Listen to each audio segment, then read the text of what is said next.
anytime I get somebody with some real knowledge in the building, man, I like to ask them certain questions because I believe our people could benefit from that. When we talk about supporting black business, why is that important? Ooh, you go back to Booker T. Washington. His quote. He said, "At the root of politics, at the root of what he said, at the root of community, even at the root of religion, is economic independence." I like Right? that, economic independence. Economic independence. That means financially separated from the powers that be? It means financially, not necessarily separated, but not financially dependent I like that, okay. upon the powers that be, right? So we may choose to connect with different communities, Mm-hmm. but we're not dependent upon different communities for our very livelihood. He who rules, he who controls the purse pulls the strings, right?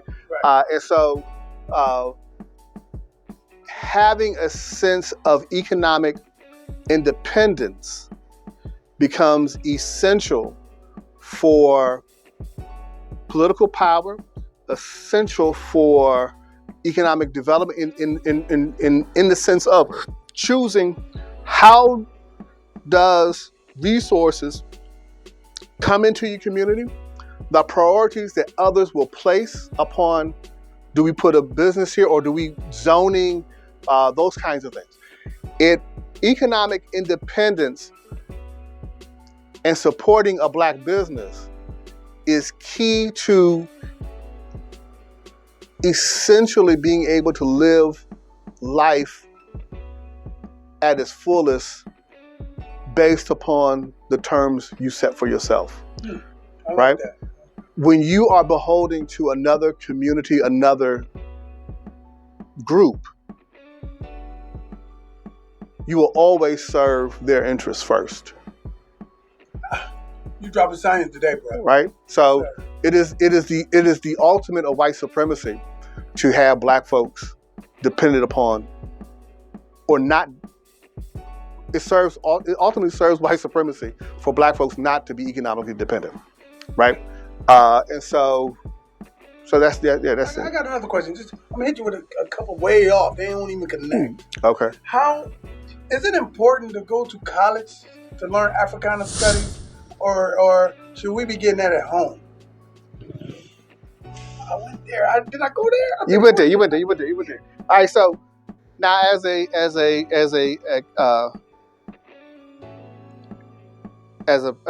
educator, as a person who I like to think of myself as a scholar, I would say I will always support the idea of higher education, right? Yes, sir. However, higher education does not necessarily take place at a particular building. You better say yes, sir. Or at a particular institution, right? Right. So is it important to get Africana studies in places where particularly supported by public dollars, in which my tax dollar has gone to support that institution? Yeah. Okay. Yeah. Should it be the first time my child experiences Africana studies or have a sense of themselves? Absolutely not. Come on now. Absolutely not. No. Are we dropping the ball? Mm-hmm. Are we dropping the ball? Is it because we don't know the stuff, so we can't pass it on? Or are we just dropping the ball, because our youth ain't reflecting the way it should be, right? Youth are never the problem. Youth are always a symptom, right? Okay. So they're whatever's going on with our youth is reflective of the adults that they've encountered. Come on now. No baby was born cussing, fussing, shooting, looting, nothing, right? So all that. So whatever our youth are doing, they've learned it from folks who are already here. Okay. So we gotta be easy with the youth. we need to hold the youth to a standard that we model, right? Okay. How we live our lives is the model by which, the standard by which youth will measure themselves. Okay. So when our youth are failing, it is because the adults that they have watched failed them. Come on now. I got one more. One Okay. more. African spirituality. Okay. We're gonna put that on the shelf for a second. Okay. Because that's where we're eventually trying to get to, right? Is it possible to be black and conscious of who you really are and be a Christian? Ooh. I'm going here today. Bro. You are. Yes. If you're, you give me a real trouble. So I think of myself as a person who follows the teachings of Jesus. Okay. I do cringe from time to time at the idea of calling myself a Christian.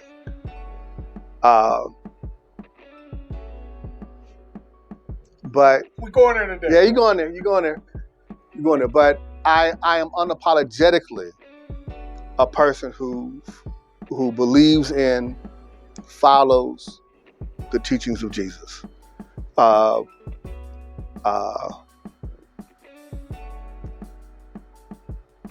At an early age, I had a strong sense of understanding that Christianity, in a general, just an easy way to refer to it without getting all into splitting hairs, was not the white man's religion, right? I was fortunate. My parents, I just made this big time. My parents took me across the continent of Africa my 9th birthday. You was in Africa on your 9th birthday? On my 9th birthday, actually on my 9th birthday, the actual day, I was in the Ngorongoro crater on the border of Tanzania and Kenya, looking for a lion family. I wanted to see the male, female, cub. And the guy was like, "Nah, that's not gonna happen. This is not the time, right year for it. Not the time of the year for it." Da da da da.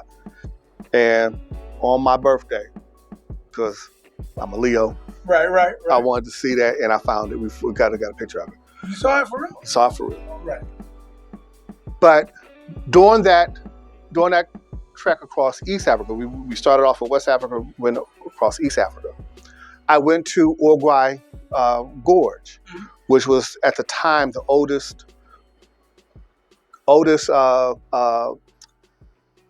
indication, or oldest reminiscences of humanity, right? Mm-hmm. These footprints that were fossilized.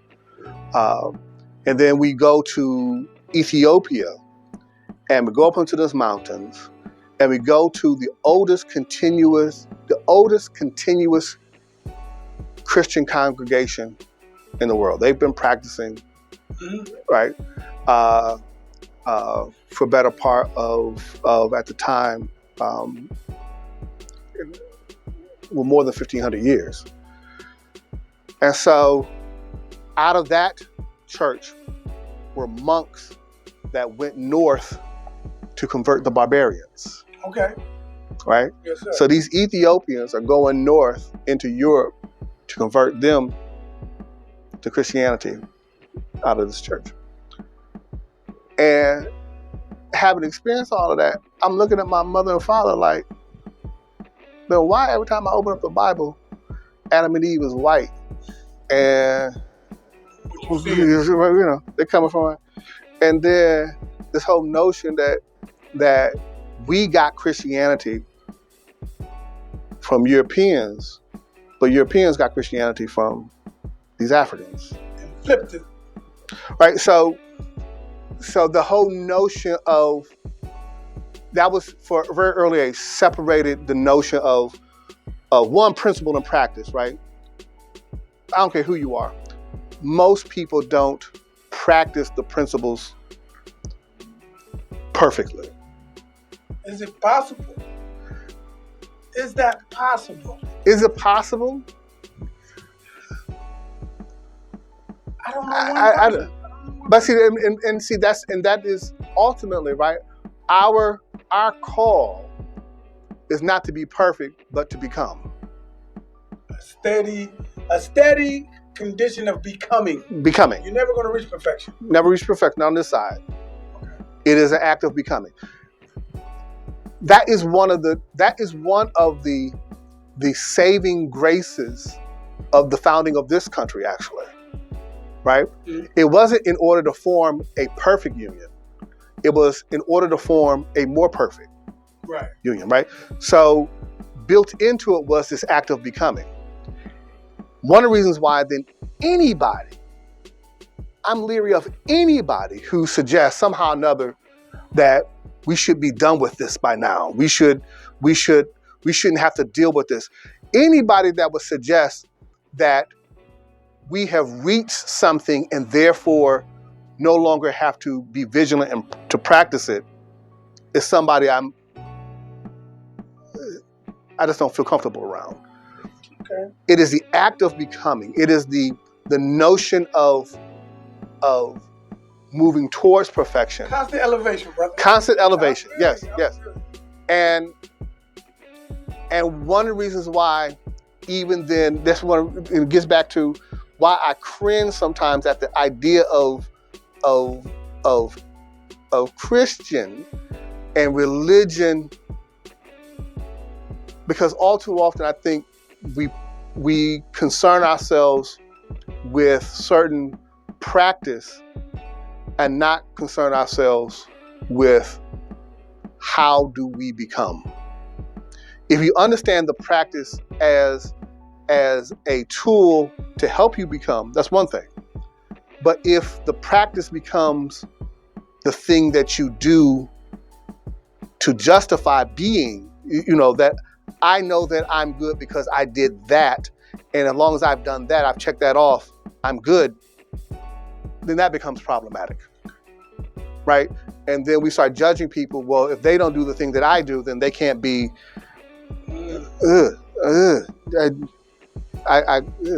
Okay, brother. Well, listen, man. You got a website. You got a business. Tell somebody about your business real quick so we can get out of here. Sure. My business is afrocentric.info. That's my website. That's my business. I have a publishing company associated with that, St. Rest Publications. I publish media that's promote the authentic self. So my books, Bringing the Light into a New Day, African Center Rites of Passage. And man, we should be having these books right on AkronHipHop.com, the home of Akron, Ohio. We gotta work that out. I'll come back. We work that out. Yes, sir. Okay. But if you go to my website, afrocentric.info, you can connect to a lot. I have a lot of information, just information about African Center Thought and Philosophy. I have connections to my website, my business, StRestPublications.com. Okay, before we get out of here, Before we get out of here, give me 3 people that you think the community need to know whether they heard about this person or not. Give me 3 ancestors we need to be hip to. Wow. Regardless if you think they heard of them or not. Wow. So Du Bois, W.E.D. Du Bois, Okay, for sure. One. George Washington Williams. 2.